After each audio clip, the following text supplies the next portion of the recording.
महत्वपूर्ण विषय हैं। तो आज हम इन्हीं कुछ बुनियादी लेकिन अब कह सकते हैं महत्वपूर्ण पहलुओं पर बात करेंगे, सीधे सरल अंदाज में। हाँ, चलिए शुरू करते हैं। शुरुआत करते हैं खगोलीय पिंडों से, मतलब सेलेस्टियल बॉडीज। ये आखिर हैं क्या? देखिए, सरल शब्दों में कहें तो अंतरिक्ष में मौजूद हर प्राकृतिक चीज वो एक खगोलीय पिंड है। अच्छा। इनमें कुछ खास होते हैं क्योंकि उनमें अपनी रोशनी, अपनी ऊर्जा होती है।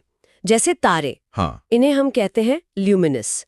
और फिर वो पिंड है जो दूसरों की रोशनी से, मतलब खासकर तारों की रोशनी से चमकते हैं। जैसे कि ग्रह या चंद्रमा? बिल्कुल, ग्रह, चंद्रमा, इन्हें नॉन ल्यूमिनस कहा जाता है। तो फिर हमारे सौर मंडल के सबसे महत्वपूर्ण ल्यूमिनस पिंड यानी सूर्य, उसी से शुरू करते हैं। हाँ, बिल्कुल सही। ये सिर्फ एक तारा ही नहीं, हमारे पूरी व्यवस्था का, कहना चाहिए, ऊर्जा स्रोत है। इसकी क्या खासियतें हैं जिन पर सवाल बन सकते हैं? हाँ, सूर्य हमारे सौर मंडल के केंद्र में है और इसका दबदबा ऐसा है कि पूरे सौर मंडल का लगभग 99%। 99%? हाँ, अकेले इसी में है। सोचिए जरा। गजब। इसमें मुख्य रूप से दो गैसें हैं, हाइड्रोजन करीब 73%। अच्छा। और हीलियम करीब 25%। आकार में ये पृथ्वी से लगभग 109 गुना बड़ा है। 109 गुना? जी। और तापमान की बात करें, सतह पर करीब 5800 से 6000 डिग्री सेल्सियस। लेकिन केंद्र में वो तो 1.5 करोड़ डिग्री सेल्सियस से भी ज्यादा है। बाप रे। और इसकी सबसे बाहरी परत, उसे कोरोना कहते हैं। ये नाम तो आजकल काफी सुना है। हाँ बिल्कुल, ये आंकड़े तो चौंकाने वाले हैं। और एक चीज और, ये अक्सर पूछते हैं कि सूर्य की रोशनी पृथ्वी तक कितने समय में पहुंचती है? हाँ, ये महत्वपूर्ण है। लगभग 8 मिनट 30 सेकंड लगते हैं। 8 मिनट 30 सेकंड, ठीक है। और ये ऊर्जा आती कहाँ से है, ये सवाल भी बनता है। हाँ, कहाँ से? ये आती है नाभिकीय संलयन से, मतलब न्यूक्लियर फ्यूजन। Nuclear fusion? अच्छा। इसमें हाइड्रोजन के परमाणु वो बहुत ज्यादा दबाव और तापमान पर मिलकर हीलियम बनाते हैं। H+H से He बनता है। और इस प्रक्रिया में, मतलब भारी मात्रा में ऊर्जा निकलती है। वही ऊर्जा हम तक रोशनी और गर्मी बनकर पहुंचती है। कमाल है। सूर्य तो हो गया दिन का राजा, पर रात को आसमान पर जिसका सबसे ज्यादा असर दिखता है वो है चंद्रमा। हाँ, हमारा चांद, पृथ्वी का इकलौता प्राकृतिक उपग्रह। इसके बारे में क्या जानना जरूरी है?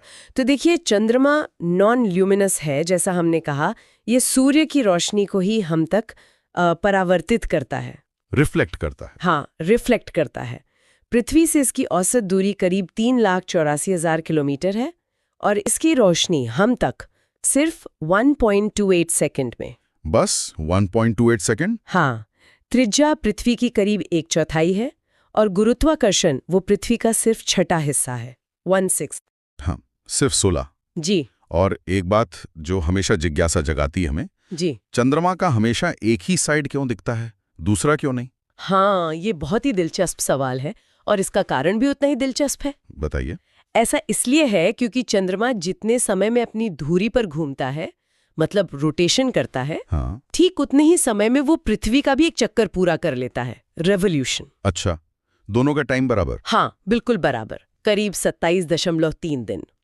इसी तालमेल को सिंक्रोनस रोटेशन कहते हैं। Synchronous rotation. और इसी वजह से उसका एक फेस, एक हिस्सा हमेशा पृथ्वी की तरफ रहता है और दूसरा हमसे छिपा रहता है। तो मतलब चंद्रमा का एक दिन और पृथ्वी के चारों ओर उसका एक साल, वो बराबर हो गया? हाँ, एक तरह से कह सकते हैं।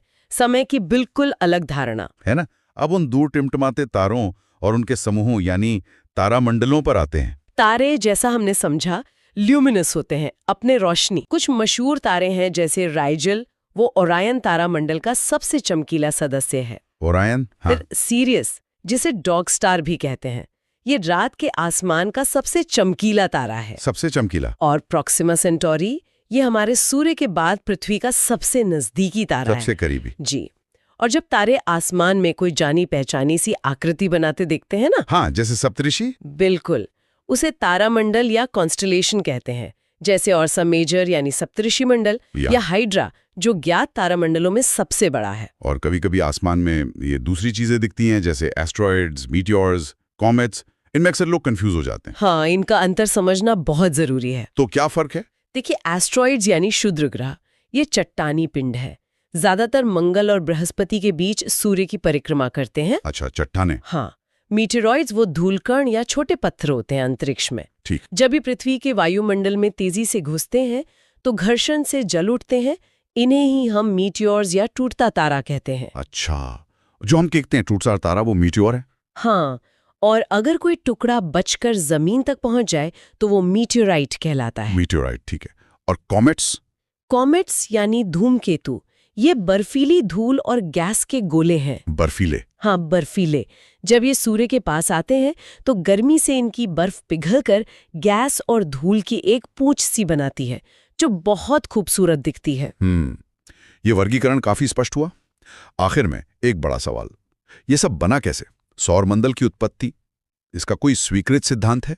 हाँ, जो सबसे ज्यादा माना जाने वाला सिद्धांत है वो है नेब्यूला थ्योरी। Nebula theory? इसे कांट ने प्रस्तावित किया था और बाद में लेप्लास ने सुधारा। ये कहता है कि हमारा सौरमंडल अरबों साल पहले गैस और धूल के एक विशाल घूमते हुए बादल से बना, जिसे नेब्यूला कहते हैं। एक बादल से? हाँ, एक बहुत बड़े बादल से।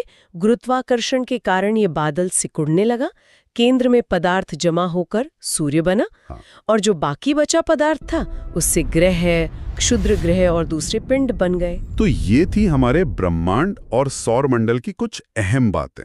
मुझे लगता है ये प्रतियोगी परीक्षाओं के नजरिए से काफी उपयोगी हो सकती हैं। बिल्कुल, ये मूल बातें हैं। ये एक तरह से नींव का काम करती हैं आगे की समझ के लिए। हाँ। यहाँ एक विचार छोड़ जाती हूँ। हाँ। हमने कहा कि चंद्रमा का एक हिस्सा हमसे छिपा रहता है, उसे कभी-कभी डार्क साइड कह देते हैं। कहते हैं। हालांकि वहाँ अंधेरा नहीं होता, सूरज की रोशनी तो वहाँ भी जाती है, बस वो पृथ्वी से दिखता नहीं। सही बात है। तो सोचिए, उस छिपे हुए हिस्से पर, जिसे फार साइड कहना ज्यादा सही है, वहाँ क्या अनोखी भूवैज्ञानिक संरचनाएं या क्या रहस्य छुपे हो सकते हैं जिनकी खोज अभी बाकी है। तो चलिए सूरज के सबसे पास वाले ग्रह से शुरू करते हैं और एक एक करके सभी ग्रहों के जो मुख्य बातें हैं वो समझते हैं। ठीक है, तो शुरुआत करते हैं बुध यानी मर्क्यूरी से। हाँ, और सूरज के सबसे करीब होने के साथ साथ ये हमारे सौरमंडल का सबसे छोटा ग्रह भी है। व्यास इसका करीब 4900 किलोमीटर है। और एक खास बात, इसका अपना कोई चांद या उपग्रह नहीं है। सबसे छोटा और सबसे तेज भी तो है। सूरज का एक चक्कर सिर्फ 88 दिनों में। हाँ बिल्कुल, सौरमंडल में सबसे तेज परिक्रमा इसी की है। इतनी तेजी क्यों? मतलब कोई खास वजह?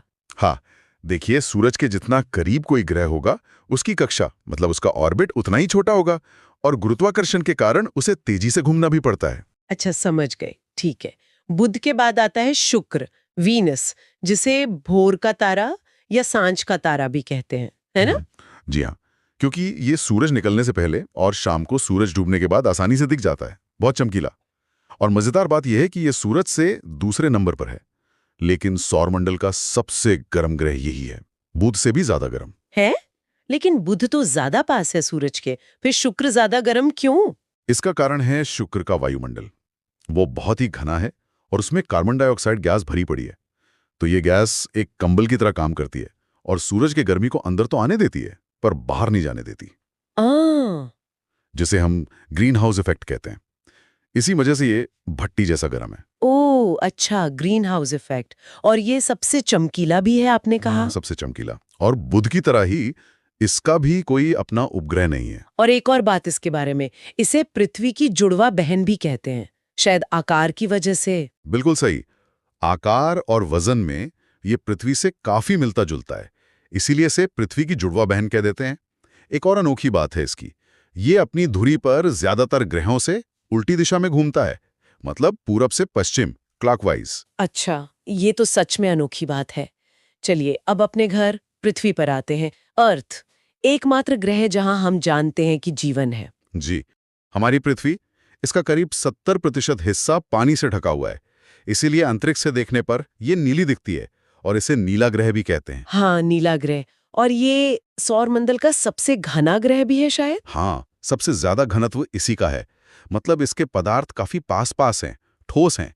और हमारा एक ही प्यारा सा प्राकृतिक उपग्रह है चंद्रमा। चंद्रमा, बिल्कुल।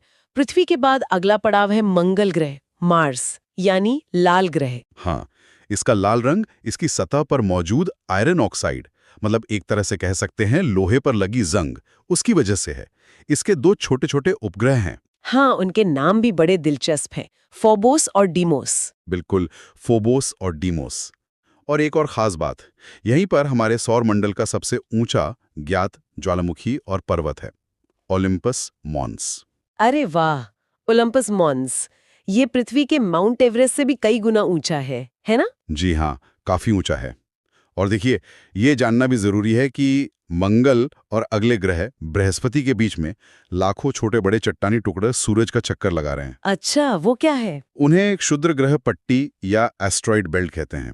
ऐसा मानते हैं कि शायद ये किसी ग्रह के बनने से रह गए टुकड़े हैं, या कोई बना हुआ ग्रह टूट गया हो। ओह, एस्ट्रॉइड बेल्ट।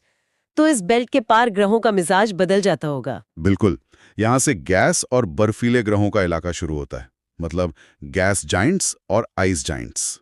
सबसे पहले आता है बृहस्पति, जुपिटर, हमारे सौर मंडल का राजा, सबसे बड़ा ग्रह। सबसे बड़ा, और सुना है ये अपनी धुरी पर बहुत तेजी से घूमता है, मतलब दिन बहुत छोटा होता है वहाँ। सबसे तेज, सोचिए, इतना विशाल ग्रह और अपना एक चक्कर सिर्फ करीब 10 घंटे में पूरा कर लेता है। हाँ, पृथ्वी पर 24 घंटे लगते हैं। सिर्फ 10 घंटे? कमाल है। और इसके उपग्रह? इसके तो बहुत सारे उपग्रह हैं, दर्जनों, लेकिन 4 सबसे बड़े वाले, जिन्हें गैलीलियन मून्स कहते हैं, आयो, यूरोपा, गैनेमीड और कैलिस्टो, इन्हें गैलीलियो ने अपनी दूरबीन से खोजा था। गैलीलियन मून्स, अच्छा। और ये रात में चमकता भी है काफी। हाँ, आसमान में चांद और शुक्र के बाद ये तीसरा सबसे चमकीला पिंड है जो हमें दिखता है। ठीक है। बृहस्पति के बाद अगला शानदार नजारा है शनि का, सैटर्न। अपने छल्लों के लिए मशहूर। हाँ, शनि दूसरा सबसे बड़ा ग्रह। और इसकी एक और खास बात है, इसका घनत्व, इसकी डेंसिटी।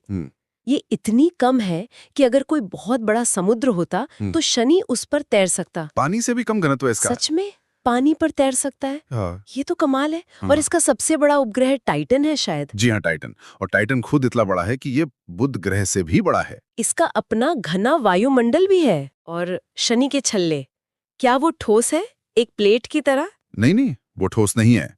वो असल में अरबों छोटे बड़े बर्फीले कणों, धूल और चट्टानों के टुकड़ों से बने हैं जो शनि के चारों ओर घूम रहे हैं। कैसिनी और ह्यूजेंस जैसे मिशनों ने इनके बारे में काफी जानकारी दी है। कैसिनी ने इसके एक रिंग की खोज की, ह्यूजेंस ने भी अध्ययन किया। अच्छा, तो ये कणों से बने हैं। शनि के बाद आते हैं अरुण और वरुण। इन्हें बर्फीले दानव या आइस जाइंट्स कहते हैं। ठीक, पहले अरुण की बात करते हैं। जी, अरुण या यूरेनस, इसकी खोज विलियम हर्शेल ने 1781 में की थी।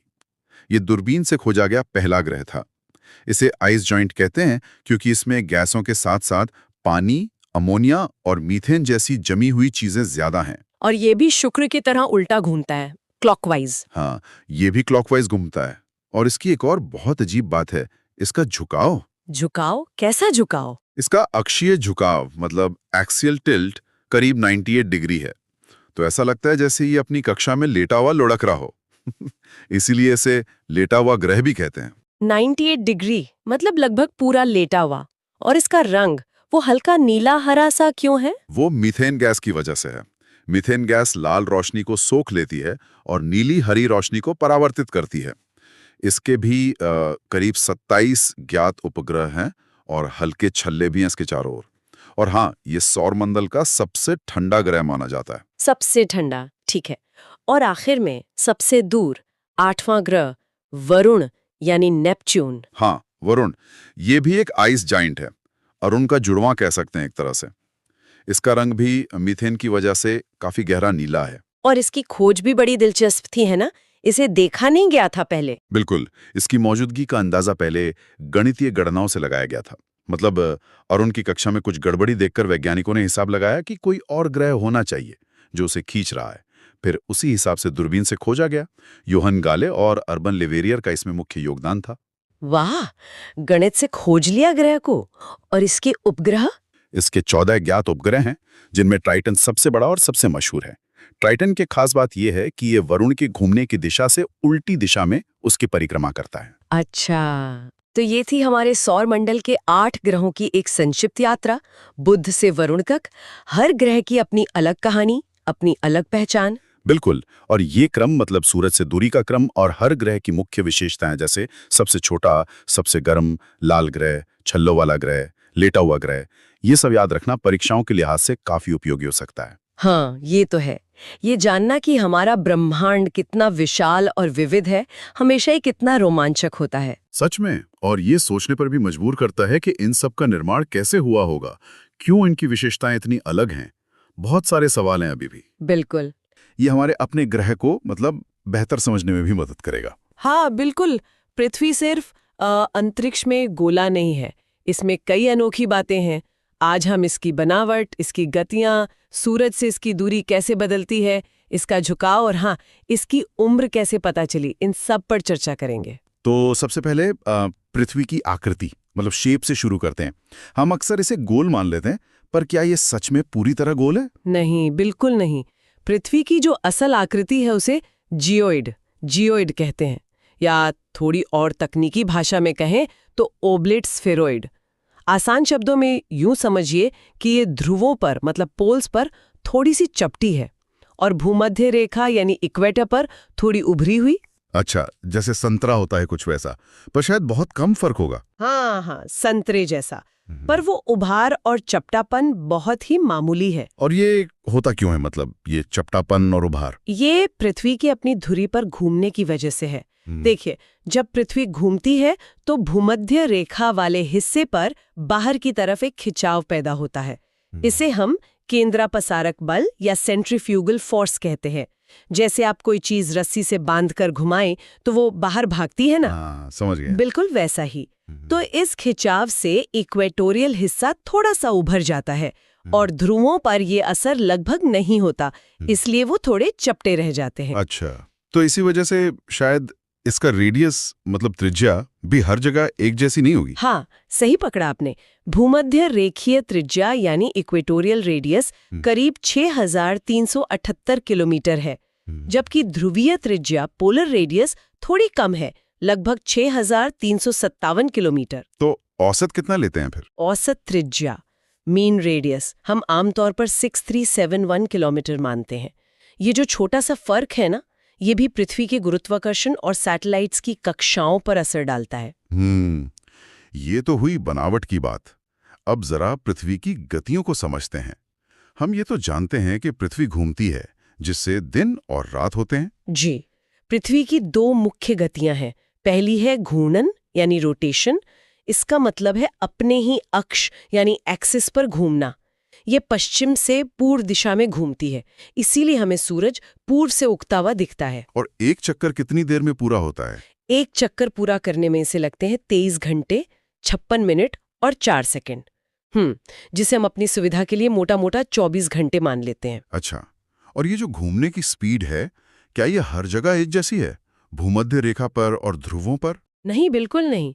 भूमध्य रेखा पर पृथ्वी सबसे तेज घूमती है, करीब 1670 किलोमीटर प्रति घंटा। लेकिन जैसे जैसे आप ध्रुवों की तरफ जाएंगे, पोल्स की तरफ, ये गति कम होती जाती है और ध्रुवों पर तो ये लगभग 0 हो जाती है। दिलचस्प है। और दूसरी वाली गति कौन सी है? वो है परिक्रमण, रेवोल्यूशन, यानी सूर्य के चारों ओर चक्कर लगाना। पृथ्वी सूर्य का चक्कर एक अंडाकार दीर्घवृत्ताकार इलिप्टिकल रास्ते पर लगाती है। वो रास्ता पूरी तरह गोल नहीं है। और इसमें कितना समय लगता है? 1 साल? हाँ, एक चक्कर पूरा करने में लगते हैं 365 डेज, 6 आवर्स, 9 मिनट्स और 9 सेकंड्स। ओह, तो यही वो अतिरिक्त 6 घंटे हैं जो हर 4 साल में जुड़कर एक पूरा दिन बन जाते हैं और लीप ईयर आता है। बिल्कुल सही। और इसकी कक्षीय गति ऑर्बिटल स्पीड भी काफी तेज है। कितनी तेज? पृथ्वी अपनी कक्षा में लगभग 29.8 किलोमीटर प्रति सेकंड की औसत गति से चलती है। सोचिए, 1 सेकंड में करीब 30 किलोमीटर। तुलना करें अगर, तो हमारे सौरमंडल में बुध यानी मर्क्यूरी सबसे तेज घूमता है सूरज के चारों ओर और नेपच्यून सबसे धीमा। आपने बताया कि कक्षा अंडाकार है, तो इसका मतलब सूर्य से पृथ्वी की दूरी हमेशा बदलती रहती होगी? हाँ, ये दूरी फिक्स नहीं है, बदलती रहती है। जब पृथ्वी सूरज के सबसे पास होती है, उस पॉइंट को कहते हैं उपसौर या पेरिहेलियन। ये आमतौर पर 3 जनवरी के आसपास होता है। तब दूरी होती है लगभग 147.5 मिलियन किलोमीटर। और जब सबसे दूर होती है? जब सबसे दूर होती है उसे कहते हैं अपसौर यानी एफिलियन। ये 4 जुलाई के आसपास होता है। तब दूरी करीब 152.5 मिलियन किलोमीटर तक हो जाती है। ये तो बड़ी मजेदार बात है कि जब हम सूरज से सबसे दूर होते हैं जुलाई में, तब हमारे यहाँ मतलब उत्तरी गोलार्ध में गर्मियां होती हैं। हाँ, ये बहुत कॉमन कंफ्यूजन है। इसका मतलब है कि मौसम पर दूरी का सीधा असर नहीं पड़ता। तो फिर मौसम क्यों बदलते हैं? मौसम बदलने का मुख्य कारण है पृथ्वी का अपने अक्ष पर झुकाव, न कि दूरी। वैसे ऐसा ही कुछ चांद के साथ भी होता है। जब चांद पृथ्वी के सबसे करीब होता है उसे उब्भू कहते हैं, और जब सबसे दूर तो अब्भू। अच्छा, तो अब आते हैं पृथ्वी के झुकाव पर। आपने अभी कहा कि मौसम के लिए यही जिम्मेदार है। जी हाँ, ये बहुत ही महत्वपूर्ण कॉन्सेप्ट है। पृथ्वी का जो अक्ष है वो एकदम सीधा नहीं है। वो अपनी कक्षा के तल ऑर्बिटल प्लेन के संबंध में 23.5 डिग्री झुका हुआ है। इसे कहते हैं अक्षीय झुकाव या एक्सियल टिल्ट। और इसी से मौसम बदलते हैं? हाँ, इसी झुकाव की वजह से साल के अलग अलग समय पर सूर्य की किरणें पृथ्वी के अलग अलग हिस्सों पर ज्यादा सीधी पड़ती हैं। कभी उत्तरी गोलार्ध सूरज की तरफ झुका होता है तो वहां गर्मी, कभी दक्षिणी गोलार्ध। इसी से मौसम बदलते हैं। एक और झुकाव होता है ऑर्बिटल टिल्ट, कक्षीय झुकाव। वो क्या है? वो 66.5 डिग्री है। ये पृथ्वी के अक्ष और उसकी कक्षा के तल के बीच का कोण है। मतलब 90 डिग्रीज में से 23.5 घटा दें तो 66.5 डिग्री बचता है। समझ गया। पृथ्वी को समझने के लिए इसे कुछ काल्पनिक रेखाओं से बांटा भी तो जाता है ना, गोलार्ध वगैरह। हाँ बिल्कुल। अध्ययन की सुविधा के लिए अगर हम क्षैतिज रूप से देखें, हॉरिजॉन्टली, तो 0 डिग्री अक्षांश रेखा है भूमध्य रेखा, यानी इक्वेटर। ये पृथ्वी को 2 हिस्सों में बांटती है, उत्तरी गोलार्ध यानी नॉर्दर्न हेमिस्फेयर और दक्षिणी गोलार्ध यानी सदर्न हेमिस्फेयर। और वर्टिकली? और अगर लंबवत यानी वर्टिकली देखें तो 0 डिग्री देशांतर रेखा है, प्रधान मध्याह्न रेखा, जिसे प्राइम मेरिडियन कहते हैं। ये पृथ्वी को पूर्वी गोलार्ध ईस्टर्न हेमिस्फेयर और पश्चिमी गोलार्ध वेस्टर्न हेमिस्फेयर में बांटती है। ठीक है। अब एक आखिरी और बहुत बड़ा सवाल। वैज्ञानिकों ने ये कैसे पता लगाया कि पृथ्वी कितनी पुरानी है? मतलब ये अरबों साल पुरानी है, ये कैसे जाना? इसका पता लगाने के लिए एक खास तकनीक इस्तेमाल होती है, जिसे रेडियोधर्मी डेटिंग या रेडियो एक्टिव डेटिंग कहते हैं। इसका आइडिया अर्नस्ट रदरफोर्ड ने 1845 के आसपास दिया था।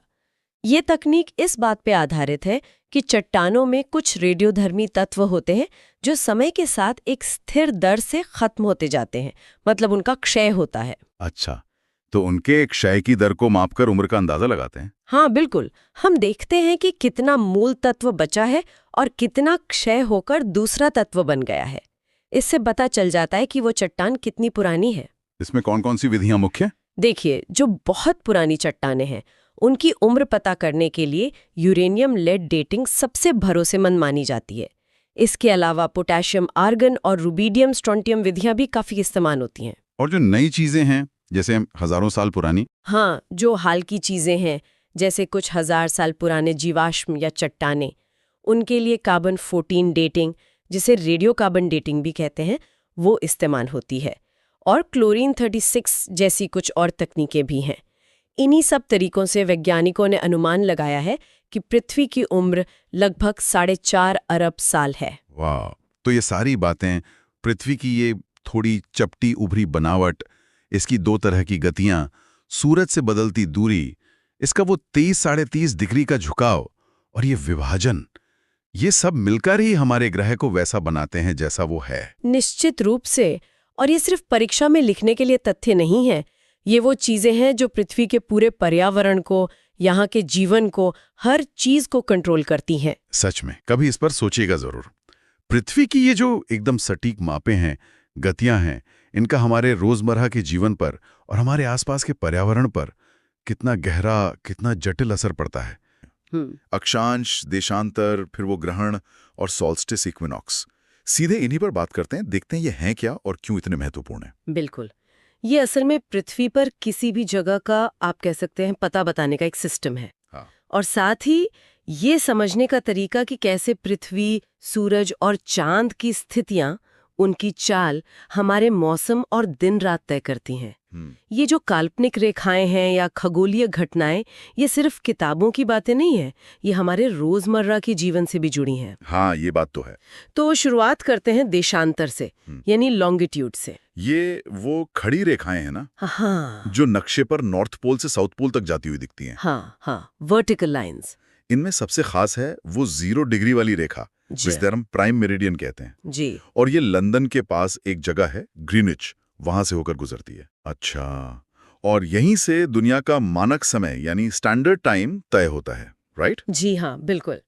कुल मिलाकर 360 देशांतर रेखाएं हैं पूरी पृथ्वी के चारों तरफ। और एक दिलचस्प बात यह है कि इन रेखाओं के बीच की दूरी वो भूमध्य रेखा यानी इक्वेटर पर सबसे ज्यादा होती है, करीब 111.3 किलोमीटर। अच्छा। हाँ, लेकिन जैसे जैसे आप ध्रुवों मतलब पोल्स की तरफ बढ़ते हैं, ये दूरी कम होती जाती है और पोल्स पर पहुंचकर तो एकदम शून्य हो जाती है, क्योंकि सारी रेखाएं वहीं पर मिल जाती है। ओके, ये पॉइंट तो जरूरी है। और आपने कहा प्राइम मेरिडियन 8 देशों से गुजरती है, ये भी याद रखना होगा। हाँ, ये कई बार पूछ लिया जाता है एग्जाम्स में। और इसी के ठीक पीछे मतलब 180 डिग्री पर अंतर्राष्ट्रीय तिथि रेखा है, इंटरनेशनल डेट लाइन। वो थोड़ी टेढ़ी मेढ़ी बनाई गई है जानबूझकर, ताकि कोई एक ही देश या द्वीप समूह दो अलग अलग तारीखों में न बंट जाए। समझ गया। तो ये देशांतर या लॉन्गिट्यूड ये समय के लिए ज्यादा महत्वपूर्ण है, लेकिन किसी जगह की एकदम सटीक लोकेशन के लिए तो कुछ और भी चाहिए होगा। यहाँ पर शायद अक्षांश मतलब लैटिट्यूड काम आती है। ये वो आड़ी रेखाएं हैं पूरब से पश्चिम वाली। एकदम सही पकड़ा, ये हॉरिजॉन्टल लाइंस हैं और इनमें सबसे अहम लैटिट्यूड है 0 डिग्री वाली यानी भूमध्य रेखा या इक्वेटर। ये पृथ्वी को ठीक बीच से उत्तरी और दक्षिणी गोलार्ध, नॉर्दर्न और सादर्न हेमिस्फीयर में बांटती है। अच्छा, और इनके बीच की दूरी क्या वो भी बदलती है लॉन्गिट्यूड की तरह? नहीं, यही फर्क है। लॉन्गिट्यूड के उलट अक्षांश रेखाओं के बीच की दूरी लगभग बराबर ही रहती है, करीब करीब 111 किलोमीटर। इक्वेटर को मिलाकर कुल 181 अक्षांश रेखाएं होती हैं। 181, ओके। और इनमें कुछ खास हैं जिनके नाम याद रखने चाहिए। 23.5 डिग्री नॉर्थ पर कर्क रेखा, Tropic of Cancer. 23.5 degree south पर मकर रेखा, ट्रॉपिक ऑफ कैप्रिकॉर्न। फिर 66.5 डिग्री नॉर्थ पर आर्कटिक सर्कल और 66.5 डिग्री साउथ पर एंटार्क्टिक सर्कल। हाँ, ये नाम तो सुने हैं, कर्क रेखा, मकर रेखा। इन्हीं अक्षांशों के आधार पर पृथ्वी के ताप कटिबंध मतलब हीट जोन्स बनते हैं। उष्ण कटिबंध, टॉरिड जोन, शीतोष्ण कटिबंध, टेम्परेट जोन्स और शीत कटिबंध, फ्रिजिड जोन्स। जलवायु यानी क्लाइमेट से जुड़े सवालों के लिए ये क्लासिफिकेशन समझना बहुत जरूरी है। तो मतलब लॉन्गिट्यूड और लैटिट्यूड ये दोनों मिलकर एक जाल जैसा है, एक ग्रिड बनाते हैं, जिससे हम पृथ्वी पर किसी भी जगह को पिन पॉइंट कर सकते हैं। बिल्कुल, यही है वो ग्रिड सिस्टम। किसी भी जगह का अक्षांश और देशांतर बता दिया तो उसकी सटीक लोकेशन पता चल जाती है। ग्रेट, ये ग्रिड सिस्टम तो समझ आ गया। अब जरा ग्रहण पर आते हैं। इक्लिप्स, सूर्य ग्रहण और चंद्र ग्रहण ये कैसे होते हैं, इनमें क्या फर्क है? ये दरअसल सूर्य, पृथ्वी और चांद के एक सीध में आने का खेल है, उनकी अलाइनमेंट का। जब चांद सूर्य और पृथ्वी के बीच आ जाता है, मतलब क्रम होता है सन, मून, अर्थ, तो चांद की छाया पृथ्वी पर पड़ती है और हमें उस हिस्से से सूरज ढका हुआ दिखता है। इसी को सूर्य ग्रहण, सोलर इक्लिप्स कहते हैं। अच्छा, सन, मून, अर्थ, और ये पूरा भी हो सकता है और थोड़ा सा भी। हाँ, ये पूर्ण सूर्य ग्रहण, टोटल इक्लिप्स हो सकता है जब चांद सूरज को पूरी तरह ढक ले। आंशिक हो सकता है जब थोड़ा हिस्सा ढके, या फिर वलयाकार भी हो सकता है जिसमें चांद सूरज के बीच में आ जाता है, लेकिन छोटा होने की वजह से किनारे एक रिंग की तरह दिखते हैं। समझ गया। और चंद्र ग्रहण, वो इसका उल्टा होगा? हाँ, चंद्र ग्रहण यानी लूनर इक्लिप्स में पृथ्वी जो है वो सूरज और चांद के बीच आ जाती है। अलाइनमेंट होता है सन, अर्थ, मून। तब पृथ्वी की छाया चांद पर पड़ती है और चांद या तो पूरी तरह छिप जाता है या फिर धुंधला या तांबे जैसा लाल दिखने लगता है। अच्छा, तो इसमें पृथ्वी बीच में आ जाती है, सन, अर्थ, मून। जी, और कभी-कभी चंद्र ग्रहण के समय सुपर मून वाली स्थिति भी बन जाती है। सुपर मून, वो क्या होता है? सुपर मून तब होता है जब चांद अपनी कक्षा में घूमते हुए पृथ्वी के सबसे नजदीक होता है। उस पॉइंट को पेरिजी कहते हैं।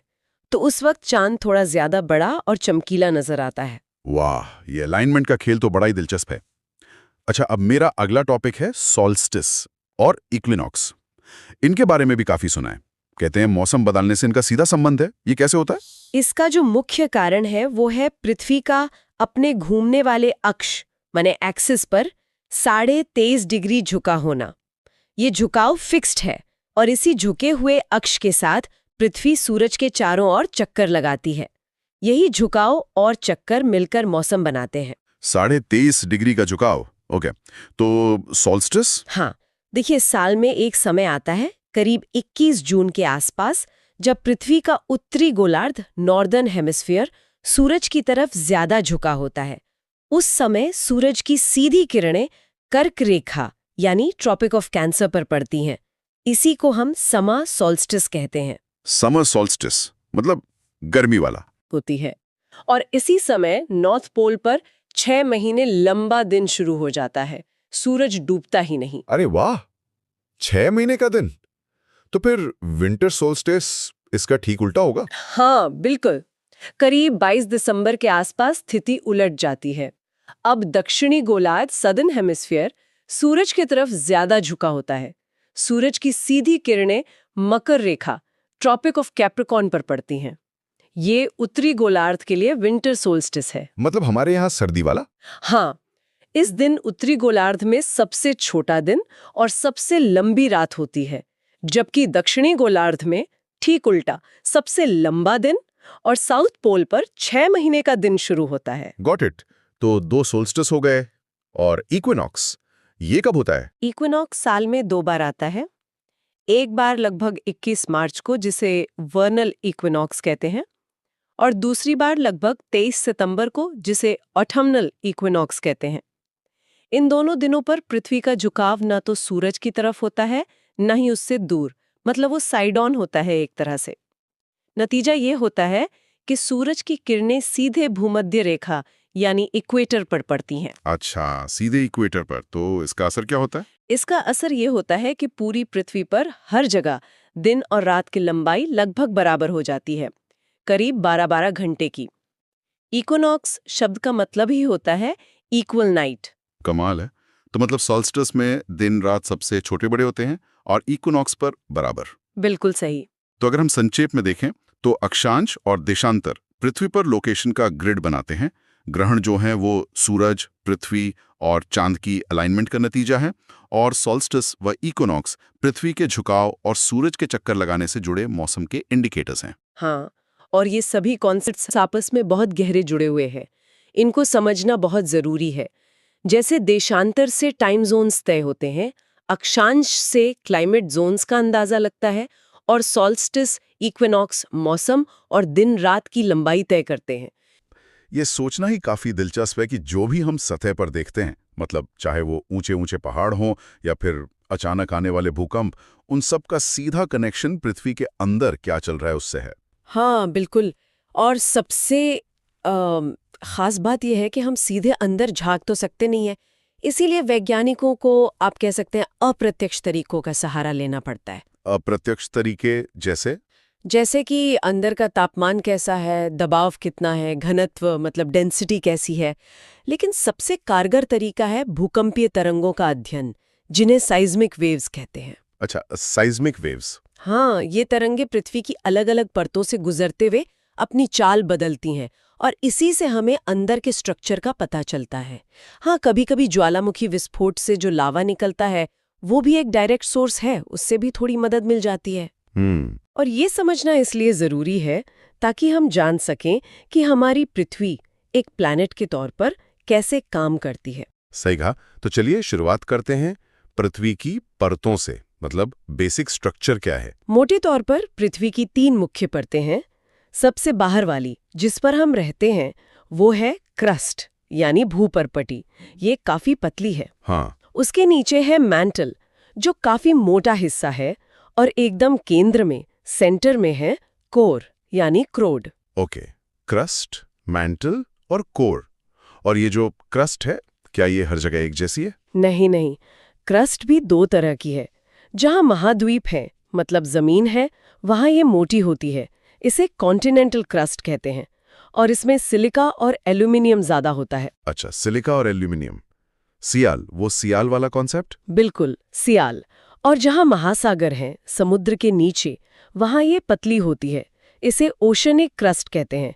ये ज्यादा भारी, मतलब डेंस होती है, और इसमें सिलिका के साथ मैग्नीशियम ज्यादा होता है, सीमा। सीमा, अच्छा, सीमा मतलब सिलिका और मैग्नीशियम, और ये ज्यादातर बेसाल्ट चट्टानों से बनी होती है ना? हाँ, सही।